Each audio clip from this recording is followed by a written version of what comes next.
Okay, the name is Maseches Menachos.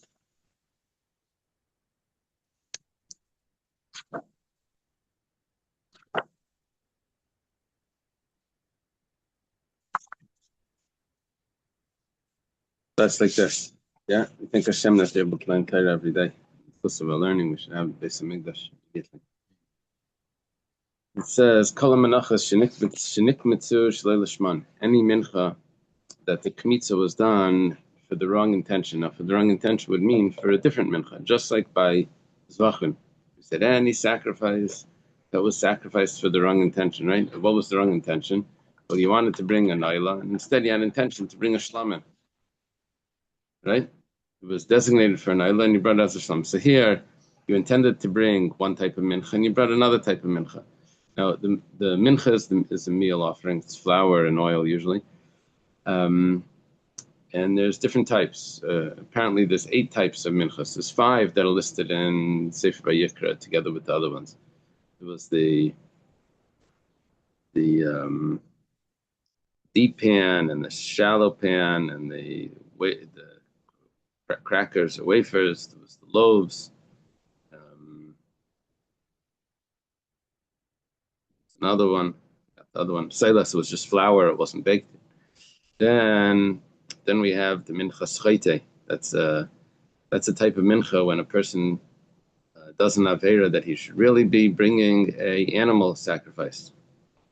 Let's say he's matama, I think the mikdash, or if he swears falsely, he's supposed to bring an animal sacrifice. If he can't afford it, he brings a pigeon or a dove, right, or a turtle dove. And if he can't afford that, then he brings a mincha. It's called the minchas chayte. So that's another type of mincha that's brought without oil.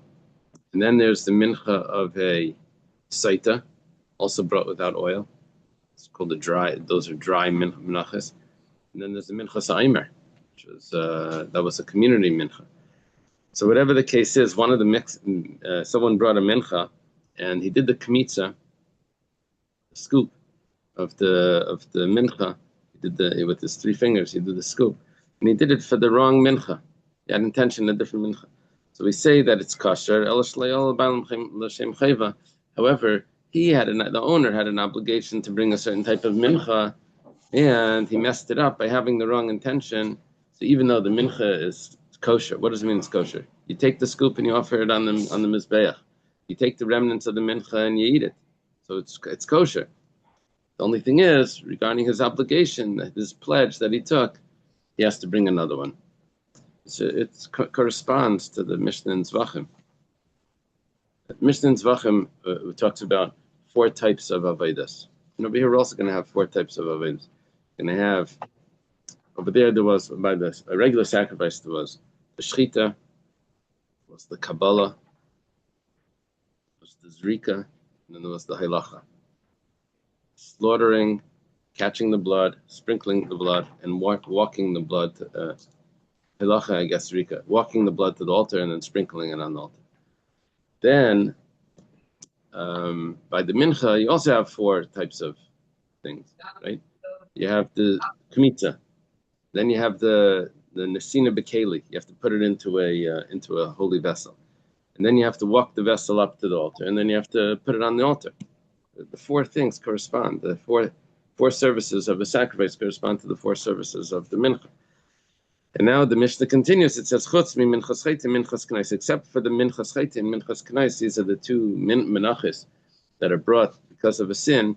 Either the minchas chayte is a sin that a person did because maybe he contaminated the temple or something like that, or he took the false oath, or minchas knais is if this is the woman that her husband warned her, don't be secluded with the man, right? She is saita, so she has to bring a minchas kanais of jealousy, or maybe kanais means warning, jealousy or warning. These would be invalid if the intention was to switch it for another sacrifice.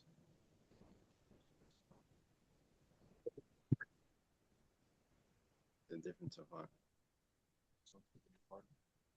It's barley. What would the difference be? So the minchas chayte is a regular wheat one, and the mincha of the saita both of those invalid if the intention is switched. It's not the barley part that makes it invalid, it's the chatas part that makes it invalid. Just like we learned in the Mishnah, in the first Mishnah. That if someone switches the sacrifice for another sacrifice, we say that it's valid. But the owner needs to bring another one with the exception of a chatas in a Pesach, right? Exception of a chatas in a Pesach. We say that it's not valid. But here also we say that if it's a sin offering, a chatas, by the mincha, we say it's not valid. It's not the barley that makes it not valid. Because the imer, but it's also barley. But it's the chatas part that makes it not valid, yeah? Right? Minchas chayte, minchas knaya, shecomes in shleilishman. If there is a minchas chayte, that means the sin offering, because he did an avera that would require it, like he contaminates the temple. Or there's a minchas knais, or there's a saita offering that the kmitza was done for the wrong intention. Wrong intention means for a different type of mincha. Or nasan bekeli, or you put it into a vessel with the wrong intention. V'halach, or he walked it to the altar, v'hikter, and he offers it shleilishman with the wrong intention. So he's pretty consistent here. He has the wrong intention for all of it. Eilishman v'shleilishman, or he has the right intention and then he has the wrong intention. Or shleilishman v'lishman, or he has the wrong intention and then he has the right intention. So all of these are psulis. We have to go both ways over here: right intention, wrong intention, wrong intention, right intention. Because there's a discussion in the Gemara, if you grab a person's first statement or if you take his last statement. Why isn't this just Pigel? What's different? Pigel was very specific, where he has intention that he's going to do another service out of the allotted time. Or allotted space? No, place. A lot of places isn't Pigel. A lot of places go Pigel. We had chutz lizmanai was Pigel. Chutz l'kaimai was something else. Not Pigel, it was also apostle, but not Pigel. Pigel was very specific. Yeah. And this is this is just shalei l'shmai. This is where you're switching over here the sacrifice. You think you're bringing this, you're really bringing that. So it's still l'shma. It's just l'shma for the wrong thing. Right. That the shalei l'shma is like a minor shalei l'shma. You wanted to bring a flat pan, you ended up bringing in a deep pan. Right? Your intention was your intention for the deep pan was that it was a flat pan or something, or the flat pan, your intention was that it's a deep pan. Okay. So psulais, all of these are puzzled if it's one of these two types of menachos, minchas chayte, minchas knais. What would be an example of the right intention and the wrong intention? So what happened was, he says, l'shem minchas chayte, l'shem minchas nadava. He has intention that it's a sin offering that was the correct intention. But then at the same time, he also has intention that it's also a minchas nadava, it's also a donation. It's not an obligatory offering. That would be the shalei l'shman. Or shalei l'shman v'lishman. Or he has the wrong intention and he has the right intention, which is l'shem minchas nadava. He starts off with a donation thinking that it's a donation offering, which is wrong. L'shem minchas chayte, and he concludes that it's the correct one, it's a sin offering. So these were the cases where it would be invalid. Totally invalid. That means that it doesn't even get put on the altar. Yeah.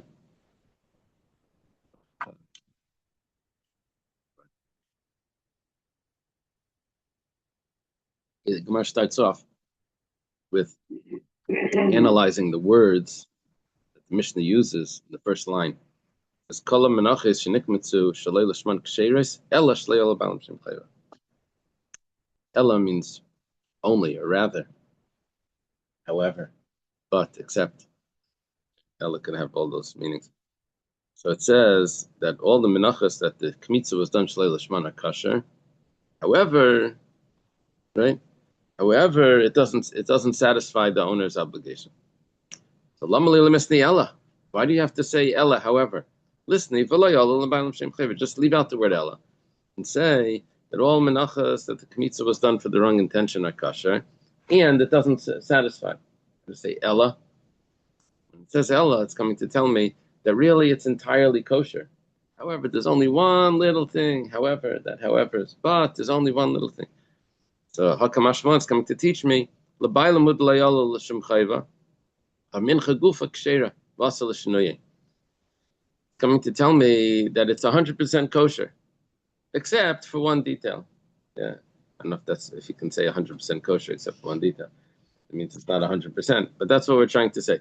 Trying to say that it's really 100% kosher, except that it's one detail. For what purpose? So there's 2 points here. One is that you continue with the sacrifice as normal. You put it on the altar, and you put the kmitza on the altar, and the remnant gets eaten. That's one point. The other point is that you're not allowed to do anything else to change it in any other way because it's still considered valid. You can't say, well, it's messed up anyway. Just use this for trial, maybe for the young children to practice. You can't. Pizza, right? You can't. It still has to be kept with its holy status. Also, and you're not allowed to change it any other way just because it was already messed up once. Kidarava, like Rava says. Damarava, as Rava says, Oila sheshachta shalei lashma. If an oila was slaughtered for the wrong intention, which we know it's still kosher, it's just didn't satisfy the owner's obligation of his pledge. Also, lizrik damar shalei lashma. You're not allowed to go ahead and sprinkle the blood for the wrong intention just because you had one thing. The shechita was with the wrong intention. You can't go ahead and switch it again. You're not allowed to do that. You can't switch the intention.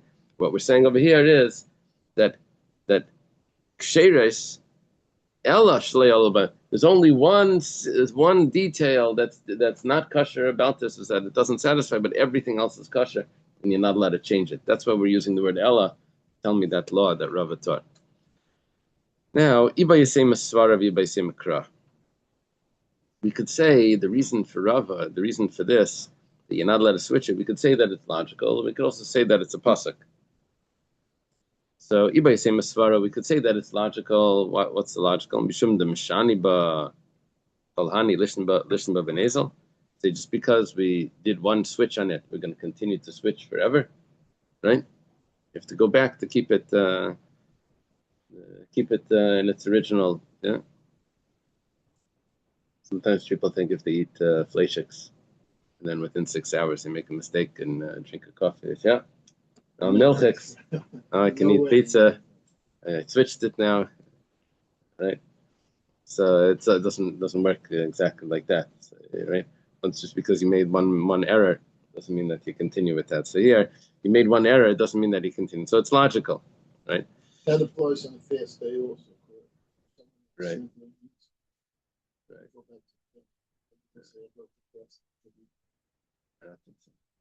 Although there are certain fasts, I think, where you're supposed to redo it on another day. Well, Sorry? So far, could all of this be said about Zvakim also?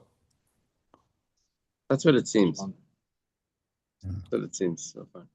Rava's din was by an Oila, so we're so far so good. Did we say Ella? We said Ella in Zvachim as well. Did we ask the same question? Yeah, we asked the same question as well. And we answered with Rava. And we also did the so far where the page matches the page in Zvachim. So far we're with Chazara from Zvachim. But you have to say this because you can't automatically assume it should be like Zvachim. Maybe vegetarian. Right. Dr. Stein's into the Menachos is vegetarian and Zvachim is carnivorous. Yeah, this is para. Menachos Hill says it's para. Okay. Anybody say makra? If you want, you could say that it's a pasuk.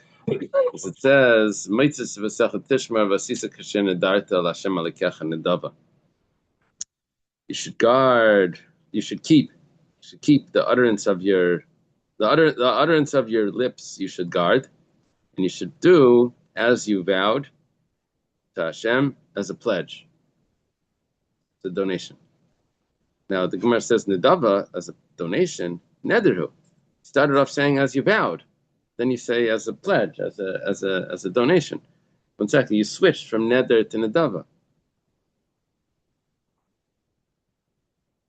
Neder is usually when a person says, "I accept on myself." Right? Nedava is when he says, "This is going to be." One's harei alai versus harei zu. Right? So there's a difference. The pasuk switched the wording in the pasuk. It's inconsistent. So the Gemara says, "Neder." Neder. Karle neder. Karle nedava. It's called a neder and it's called a nedava. And I'm adding in the words vachi kamer. And what it means to say is, got that from Vachi Perusha. It's Shita Mikubetzes. What it means to say is, Ela im kamashin adarta asisa yei neder. If you did it exactly, then it will satisfy the vow. And im lav, if you didn't do it exactly, yei nedava, then it will just be a pledge. It will just be a donation, rather. Just be a donation. And what's going to be the rule by the donation? And and if it's a donation, are you allowed to change it? No, you can't change that either. It has to be for the right intention. So we have either logical or we learn it from a verse that you can't switch the carbon even if you started to switch it, even if the intention was wrong. Not even for better. Better means, better would mean like holier or something. Oh, maybe like two, like maybe he or like one, and then he like something like really good happening and he wants to offer two, but it's still. So this is his offering, yeah. So he said he's going to offer this one. So if he shows up and he has intention that it's for something else, right? So he can't now continue with that intention. He has to go back to its original intention and continue it properly. Then he would have to, he has to bring, this would be the thank you. Then he has to bring the other one for the one that he pledged. No, this is the one that he was bringing right now. And he's messing it up. So we say that it's kosher. But he has to bring another one for the pledge. What does it mean kosher? It means that the Kohen eat it. They have right? Is he telling the Kohen what I think that this is? Yeah. What if he told the Kohen, but the Kohen stood up his money? Right. Yeah, exactly. That's what we're talking about. Who's making that's a discussion. Whose thought it is. We had a machlekes about this in Zvachim. If it's the Kohen or the classical answer is that it's the Kohen's thought. There's one opinion that says it's the owner's thought. With that, we had that big question that we asked from. We had the Rabbi Yosef Engel. We had the big question that if the Saita can affect her carbon because she's the owner, then maybe she could invalidate it, then it doesn't work. And then, we had like that whole story. But the classical answer is that it's the Kohen. Yeah? I'm sorry? It doesn't satisfy it, just like Zvachim. Right? It's still kosher, but it doesn't satisfy. That's like very saying, it's still satisfied. You can still eat the leftovers. But it satisfies the Kohen that eats it with hunger, but it doesn't satisfy the obligation. It's a biased mistake. Yeah, it's clear, Hill. Yeah, it's like a moral hazard for the Kohen, right? Because he benefits from his mistake.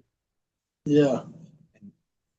The glass it wasn't like that. Like it satisfied, like the owner didn't have to bring another offering. Yes, he did. There was a case that the Kohen couldn't have been hide and he didn't have to bring the Kohen could not have benefit from the hide. Just to satisfy they had to bring another one because it wasn't his fault. You have to find that for me. 1 second. I thought we said that even if it was invalid, the Kohen still benefits from the hide.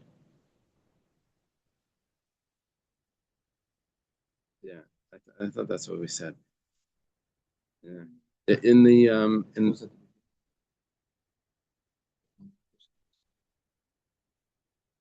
owner did everything right. He took to the coin. The coin got mixed up. He was doing a lot of things, and like, why are we going to penalize the owner? He did everything.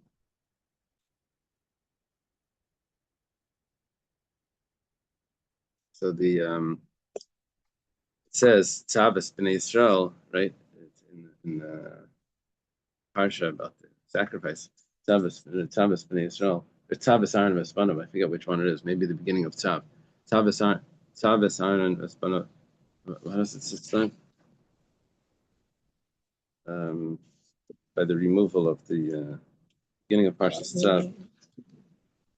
It says Tzavis Aaron Vespanav Lemer Zister Seila, and this Chumash doesn't have Rashi, but Rashi says that you should Ein Tzav El Lashon Zirus, right? Whenever it says Tzav, it means a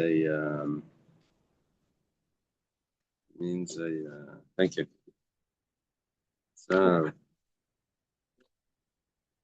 Ein Tzav El Lashon Zirus Miyad Al Daris. Amar Reb Shimon B'Yosef Tzarech Lekasel Zar Makom Sheish Beichasaron Kis. The Reb Shimon says that Scripture must especially urge in a situation where there's loss of money. So all the commentaries ask on Rashi, the Ramban, everyone asks, what does he mean when there's a loss of money? What are you talking about? What's the loss of money here? What's the loss of money? It says that he has to take the ashes off the fire. Where's the loss? Some say, because he has to switch his clothing, he can get his clothing dirty. You have to warn him to do it properly. Anyway, I saw the this sefer downstairs, and it says Kedushim of Rabbeinu Tam in the Torah. So he says you have to command the kohen that he should be careful where there's a loss of money, because the kohen's not obligated to pay if he messes up the sacrifice. So it's a loss of money for the owner. So tzav, you have to tell the kohen that make sure you don't mess up with your thoughts, because it's not going to be a loss for you, but it's going to be a loss for him. And you have to warn, you have to tell him extra to be careful. Yeah.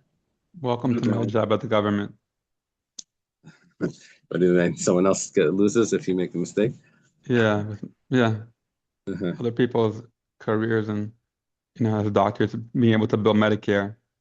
Somebody Medicare messes up, they lose their ability to bill. Wow. So that's a tzav in Zirus Miyadol Dairis. Okay, the Gemara introduces the opinion of Reb Shimon. It says, "Lema masnisin like Reb Shimon." It's good. Yeah. Let's say that our Mishnah doesn't fit with the opinion of Reb Shimon. The Tanya was taught in a brayso. Reb Shimon Aimer. Reb Shimon says, "Kol menachos nikbutzos leilishman ksheros." Any carbon mincha that was brought for the wrong intention, not only is it kosher, but va'alu labaylam shem chayva. It even does satisfy the owner's obligation. Maybe you were thinking of Reb Shimon. That Reb Shimon says that the owner doesn't even have to bring another one. It's perfect. Everything's good. But this is only by a carbon mincha. And he explains, she'ena menachos daimas l'zvachim. Those menachos are not similar to zvachim. Remember the word zvachim. The menachos are not similar to zvachim, which are slaughtered sacrifices, right? Like animal sacrifices. Because if someone does knitza, machavas is the flat pan. The shumar cheses, and he has intention that it's a deep pan. So then, I don't take his thought seriously, because it's clear that it's not that pan. When I look at the pan, I see is what are you telling me? This is it's a deep pan or it's a flat pan. Whatever thoughts he's having is insignificant compared to the pan that he's holding in his hand. So the action is proving that's what he's doing. That he's doing it for a flat pan. The word marcheshes is a deep pan, because the word comes from the word reichesh, which means that it like creeps, and it's like a loose batter. So when you shake it, when a deeper pan, when you shake it, it's a loose batter. And a flat pan sounds more like a pancake, because it flattens out, so it gets more crispy. So, Excuse me, when is the Kohen's machshava count? During the Kmitza? yeah, during the Kmitza. Well, the Kmitza process is before it's in that pan. It's going into a second bowl. No, he Right. brings it in the pan. The kohen, out of that pan, the kohen takes the kmitza and he puts it into a klisharis. Now the pan goes back onto wherever it goes. I don't know if it has to. If it's, it was no, it was already baked. It was already baked. I think was it baked before? Not before he puts all the. Some of them were baked before. I don't remember. He puts the dough in the bowl. Because one of the He adds kmitzas. oil. No. He mushes it up. No, because one of the kmitzas had to be where you had to crack the crackers, right? That just sounds around. You had to crack it. He had to crack it up to make it to fit into his fist. Okay. So, but you see from what he's holding. So if there's a conflict between his action versus his thought, the action wins. So my Samechichin, so Reb Shimon says it's even satisfies the owner. Now you have to take notice of this because this is very significant. Now it says Charev l'shem belula. Let's say it's a dry mincha, and he has intention that it's for a wet mincha, which means a mixed mincha with oil. But you see that it's dry. So even if he has thoughts that he's doing it for someone else, but you see that it's dry. Now, which menachos were dry? The minchas chayte and the minchas kanais. They didn't have the oil in it. The sin offering. Those. Now, in our Mishnah, we said that if a mincha is brought, normally it's kosher, but it doesn't satisfy the owner. It comes along Reb Shimon and says it does satisfy the owner, but not only that, even if it's a minchas chayte, which we said in our Mishnah isn't even kosher, Reb Shimon says it is kosher because my samechichin l'shem chareva. Al bezvachim enakin. When it comes to a regular sacrifice, we won't say this. Shchitachas lekulan. There's one blade, one knife. There's one animal. You do the shchita, it's all the same. Everything looks the same. And the only thing is he thinking it's an ayla? Is it a shlamim? Is it this sacrifice? Is it that sacrifice? Everything is all in his mind. So if it's all in his mind, that could mess it up. But over here, it's not all in his mind. There's an action here that is showing that what's really happening. There's one shchita. There's rikachas lekulan. There's one sprinkling. It's all the same. Kabbalachas lekulan. There's one catching the blood. Okay. So the Gemara was suggesting right now that our Mishnah is not like Reb Shimon for two reasons. First of all, according to Reb Shimon, on a regular mincha, it would satisfy the owner's obligation, and in the Mishnah it says it doesn't satisfy the owner's obligation. And second of all, because Reb Shimon mentions that the same law would apply if it's a dry mincha, and our Mishnah said that if it's a dry mincha, calls it a sin offering, then it would be actually invalid. And Reb Shimon says that it's valid.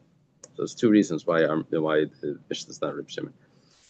If you follow Rav Ashi, the Gemara had a contradiction in Reb Shimon. Reb Shimon says in one place similar to our Mishnah, and Reb Shimon says in another place what we just said here, that it satisfies the owner.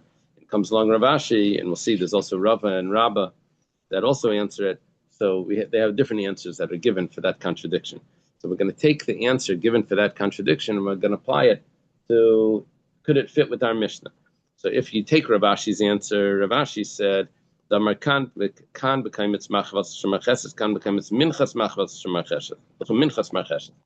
Depends what his thought was. So just the nuance in the details here. If he had intention for that the mincha should be this type, so then that would actually not satisfy the owner. But if he had intention that the pan should be this type, then I see the pan is not this type, so the intention is meaningless. That thought was meaningless. So it depends if he has the word mincha in there, which means the offering, the should be this type, or if he has the intention of the pan. If it's just the pan, then the pan he's holding in his hand is totally different. You can't say this is a deep pan when it's really a flat pan. So that would be the answer. So, and which would mean that kan became its mincha. Okay, masnisen in our Mishnah, it's mincha l'shem mincha. we're going to explain why was our Mishnah, did we say that it doesn't satisfy the owner? Because we used the word l'shem mincha, because he said the offering was a different type of offering. Yeah. Not just the pan was a different type of pan. Okay. That would resolve the contradiction if we want to say that our Mishnah is Reb Shimon. So why does he say that differently? He says because over there it was a different type of intention. But according to Rabba and Rava, what can we answer? No, we didn't learn the contradiction yet. So the Gemara is discussing something that is going to be on the next page, and now we're saying, but what about their answers? So the Gemara says, the Gemara spells it out. You can sort of figure it out if you follow along. Let's say we'll do like Rabba's answer. There's two types of thoughts that could mess this up. One could be that you have thoughts that it's a different type of mincha. Another possible thought is that it's a different owner. Reuven and Shimon, they're both bringing minchas, and he has intention that this should be for Shimon. They change the owner on it. So the changing the owner on it, there's no proof which one it is from the action that you're doing. So even Reb Shimon would say that it doesn't satisfy the owner. But if it would be the pan, which type Shina Kodesh we're calling the different type of pan, he said it's a deep pan and you have intention. You bring it as a deep pan, and you have intention for a flat pan. So Reb Shimon says, Maseh Machichen. The action shows that your thoughts are nothing. It's just the wrong owner. Sacrifice. By bringing the other one for this one? Possibly, I'm not sure. Let's say, meanwhile, it didn't satisfy him, right? Maybe bringing the other one satisfies him. Maybe. Wait, what's your question? He's asking if they actually switch, if it's okay. But if they're both bringing, if they're both bringing identical menachos. Yeah. So it's the right one. Yeah. Good question. it's a good question. Could be. It could be. Whatever the case is, at this point, it doesn't satisfy him, right? At this point, it does. However, at the when it comes to if the sin offering would be invalid, right? But the sin that would be totally invalid. And however, if it's just the pan, then that's Maaseh Mechich, and we say that the action is more significant than the thoughts. So, what would we do over here? We're asking that maybe we could still fit Reb Shimon. Is it possible to still fit Reb Shimon to fit with our Mishnah according to this answer that we give in a contradiction between the two Reb Shimons? So he says the problem is but our Mishnah is not switching. Our Mishnah we said that it doesn't satisfy the owner's obligation.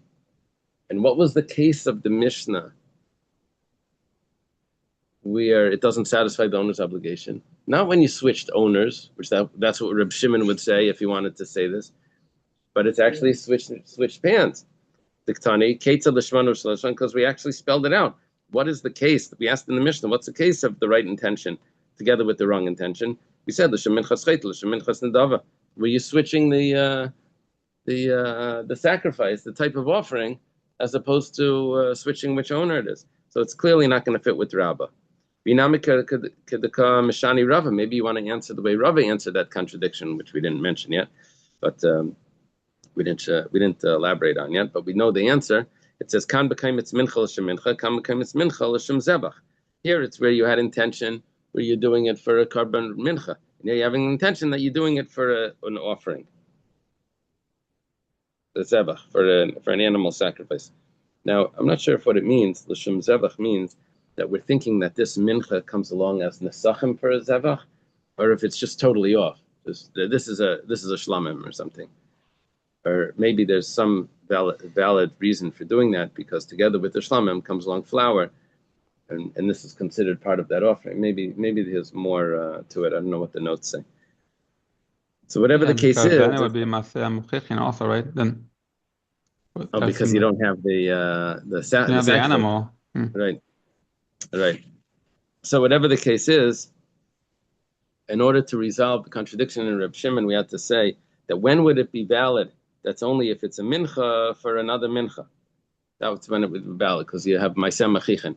But if you have L'shum Zevach, but if it's for another sacrifice, then that won't work. Hamasnisin, Masnisin is mincha L'shum minchi. But in our Mishnah, it's exactly the one that which we didn't want. It's exactly the case where you're exchanging in your mind the one mincha for another mincha, which according to Reb Shimon, he says that would satisfy the owner's obligation.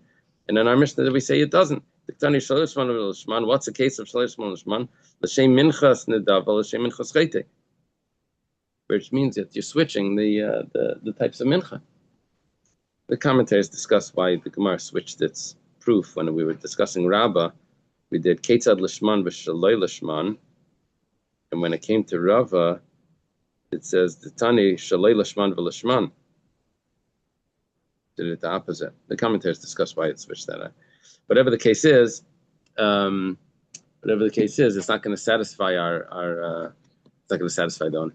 It's not going to resolve if Reb Shimon could fit with the Mishnah. Ella l'Rabba v'Rava machvarta masnisin like Reb Shimon. Rather, according to Rabba and Rava, we're not going to be able to say that our Mishnah is Reb Shimon. We'll have to say that our Mishnah is not Reb Shimon, which is okay. Okay, we wanted our Mishnah to be more unanimous, but we can say that it's just anonymous and not unanimous. But it's not Reb Shimon. Yeah. Usually it's not Mishnah's Reb Meir. Yeah, unless we have a source for something else, but the default is that it's Reb Meir. Yeah, the Gersh Reb Shiragain says that Rebbe liked Reb Meir's notebook, like this. When you start a text, you start with one thing and then you edit it to the way you want it. So he started with Reb Meir and then he edited it the way he wanted it. So that's the Stam Mishnah's Reb Meir, because that was the. Okay. I think the best notes, right? Now the Gemara says, Rami de Reb Shimon ad Reb Shimon. Let's put the contradiction up, there's a contradiction in Reb Shimon. The Tanya was taught in a brisa. So far, according to Rav Ashi, our Mishnah could be Reb Shimon. According to Rabba and Rava, it can't be. The Tanya was taught in a brisa. Reb Shimon, and Reb Shimon says, Kodesh Kadashim Ikachatas Akashim. If we quote a pasuk that a korban mincha is holy of holies, just like the chatas and an asham. Okay. Yesh mehem kachatas yeshem kasham. Now the Shita Mikveses takes out that line, but it goes like this: Minchas chayte area kachatas. What does it mean? It's like a chatas. It's like an asham. It says if it's a minchas chayte, a sin offering, which means that the person was supposed to bring an animal, but because they couldn't afford, they were supposed to bring a bird. Because they couldn't afford even the bird, so they bring the meal offering. So the meal offering now has the same status as the chatas. And if a chatas would be slaughtered for the wrong intention, it's totally invalid. So lefikach kamtza shlei lishma psula kechatas. Therefore, if the kmitza, if the scoop that's done with the 3 fingers is done for the wrong intention, it's also invalid, just like the chatas. Minchas nedava, but if it's a donation offering, then it's like a guilt offering. And by a guilt offering, if you bring it for the wrong intention, it's still valid. It just doesn't satisfy the owner. Therefore, if you bring it for the wrong intention, it's still kosher. Uka asham, and we continue. It's like an asham, ma asham kosher ve'in maratze, just like by the asham, it is kosher. But however, it's not an appeasement for the owner. Also, the minchas nedava is kosher, but it's not an appeasement. And this is the words of Reb Shimon. Contradicts the Reb Shimon that we had before. So the answers go like this. We quoted the answers before, but before we were worried about our Mishnah. Now we're worried about the statement of Reb Shimon. Amar Rabba leikasha. Rabba says it's not a problem. Kan b'shini kodesh. When do we say that it's kosher? That's if he changed which type of mincha it was. Kan b'shini bailam. And over here, it's if he changes which owner it is. Changes which owner, that I can't tell which owner it is. Right? I can't tell who's the owner. Just by looking at the mincha. And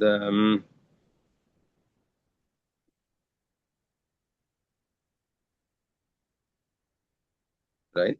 Can't tell which one it is, but the sacrifice, which offering it is, that I could tell. I look at the pan that is being brought in. Amalei Abaya. Abaya says to Rabba, Abaya is a student. Michti. Machshava de pasel rachmana hekeshehi. Mali shina kodesh, mali shina bailam. Where did you get this from? That the thought would invalidate it. We learn it from the juxtaposition of the in the psukim, where it says it's kadosh kadashim kachata sukashim.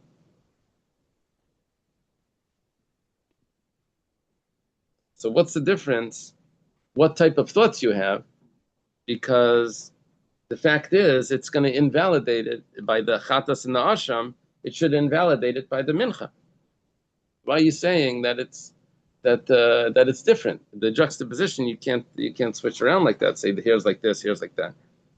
The comparison is from the Torah. Amalei, Rabbi respond, the Kamar Reb Shimon Svarahu. It's logical. Reb Shimon is saying that the action tells me that the mindset doesn't count. Okay. Now, the Reb Shimon Darish time of the Kra, because Reb Shimon, in general, Reb Shimon in all of Shas, one of his unique opinions is that we have to look at what the Torah, what the logic is for what the Torah says, and if the logic isn't there, then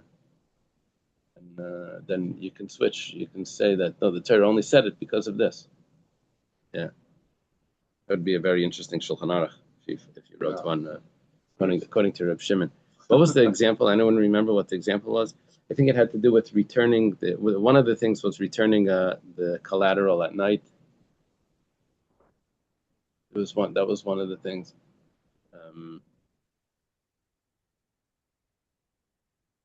That if it would be, you're supposed to return it because she needs it. But if it would be a widow, then it would be bad for her to do it. So if it would be a widow, it would look bad. She would get a bad name amongst all the neighbors that there's a guy returning it every night. So then you don't do it. I think that was something that Reb Shimon would say. That one. Like certain things are not done. Yeah, so usually, let's say this is a bad example because it's not accurate. But let's say a lot of times you meet people that aren't religious. They say, I don't keep kosher because the reason why the Torah says that you can't eat pork is because it has this disease. What's it called? Trichinosis. But now that we have a cure for that, so then it's not a problem and we can keep kosher. We can keep. We don't have to keep the kosher law. So they limited the Torah law to one disease, and then they figured it out. And then but Reb Shimon has a lahavdil. He has a type of theory like this where he says, no, we take a look at what is the meaning of what the Torah said, and then based on that we could switch it. But the rest, we usually don't do things like that unless the Torah says clearly what the reason is. The Rambam does that a little bit too, right? Sometimes. The reason why we bring sacrifices. Oh, in the guide. Yeah. I think in the guide. Just in the guide for the perplexed. Not mission, that's all. I also wanted to say that. Yeah, Hillel, is that good? Is it?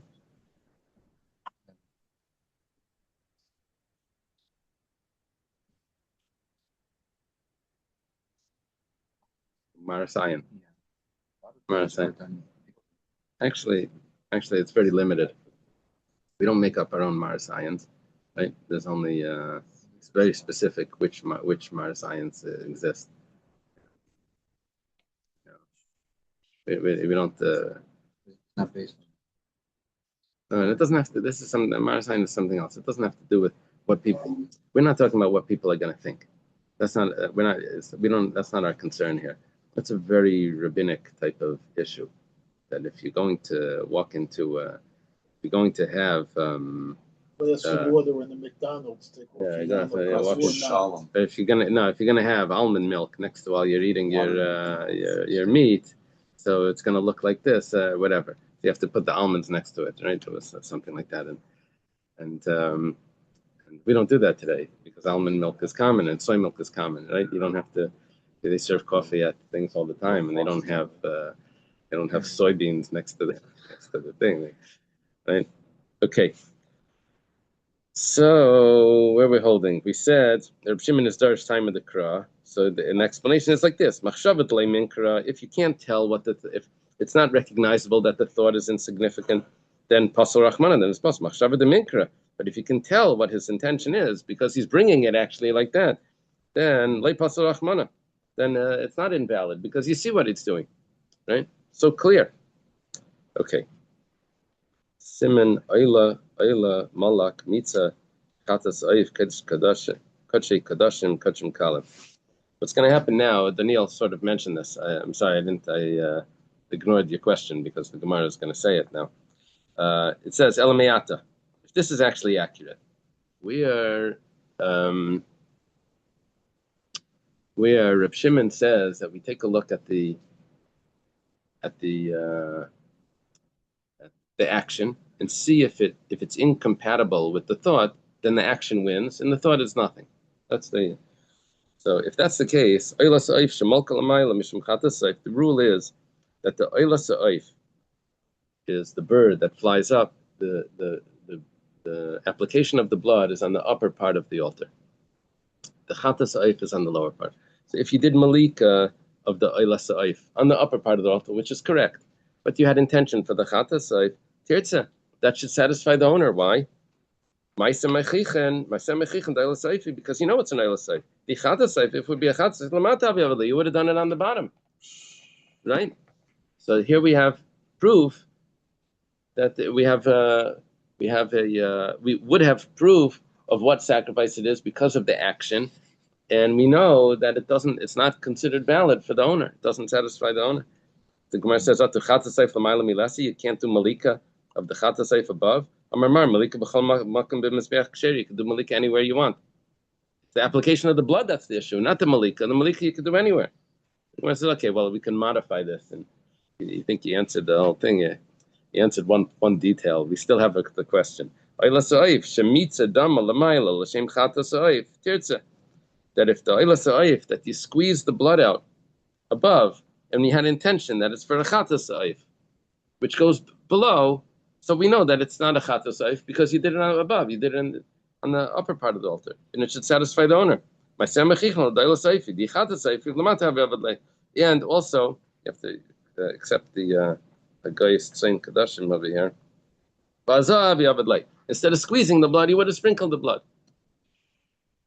So we see from the action of what it is, and nevertheless we say that it doesn't satisfy. The Amri, they say like this. People will say that Dilma mitzvah debasar hazahu. It's not so clear. You know, the action here isn't so clear. Because we'll say that it's after you sprinkle the blood, you then are supposed to squeeze out the rest. Damar, because the master taught, the squeezing out of the extra blood after the application is kosher. So, which now tells me that even though we squeeze the blood out in the wrong place, right? Even though we squeeze the blood in the wrong place, we're still going to say that it's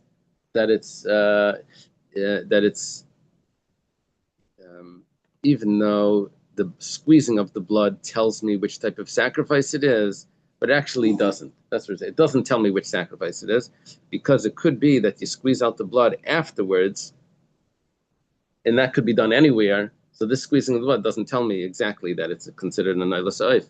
Maybe it's a Chatas Sa'if, but you're squeezing the blood after you already did the first application. Now the Gemara switches it. The Gemara says, Chatas Sa'if, she's a Damalamat, L'Shem Oyla Sa'if Tirtza. If you have a Chatas Sa'if, which the application of the blood is supposed to be done below, and you did it below, but you had intention for the Oyla Sa'if, which goes above, so it should be an appeasement. Obviously, it's a Chatas Sa'if. The Oyla Sa'if, if it would be an Oyla Sa'if, the burnt one, so then L'mayla Havi Avid, Umitzi Havi Avid, then you wouldn't have done a sprinkling, and you wouldn't have done it below, you would have done it above. And you don't have the answer before that you do squeezing out by all of them, because you don't do any sprinkling by an Oyla Sa'if, and here you did a sprinkling. And here you did it in a different place. The Gemara says, Hachinami, you're right. You're right. We found a case where According to Reb Shimon, Maaseh Mechichen, and it's actually going to be satisfied the owner even if the intention was wrong. But the Gemara says, 1 second. Reb Shimon in the Brisa said that a zvachim ain't kain, because he says, what was his expression? He said that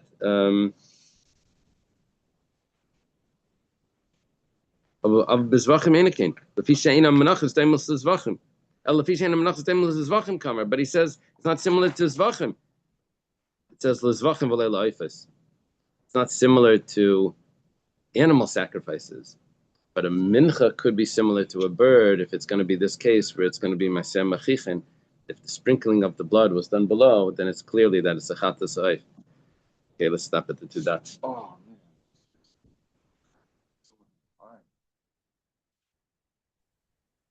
man. Okay. Is the Gemara going to talk about where the preparation of the mincha can be done and who can do it? Yeah. I'm wondering, because I'm kind of getting at how likely is it that there's this transfer in which, Shema V'lo Shema could come up. Yitzi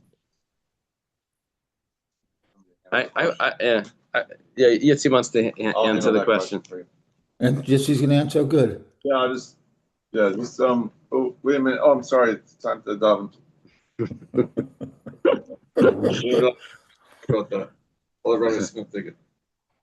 Yeah, it seems that if there's a lot going on, the mincha shows up. You would need to have like clearly what's this for? What's this? You would need to have like a checklist of what this mincha is for. Because if this is like zvakim, the preparation, with all those different ingredients, could all be done by someone who's not a Kohen. It can be done, I don't know, anywhere in the Azara or maybe outside. I don't know. Well, by a regular karban, the shchita was the beginning of it, right? Well, it started with smicha and then shchita, and the shchita was done in the Azara. But it could be done. What I'm saying is it could be done by anyone. So, right. So then you hand it over to a Kohen. Right. And you have to tell him what this is for. But this is a little different because there's all these, it's like a bakery. There are all these ingredients that have to go together. Right. I get what you asked. You're asking who puts the flour in the pan? That's the owner. Who puts the oil in the pan? That's probably the owner. Who mixes it together? Probably the owner. And then the kohen comes along and does the kmitza. Yeah, but that's the start of it. Oh no, that's after all these things are done. And what about the Bisamim, the Lavona? Owner. Probably the owner puts that in.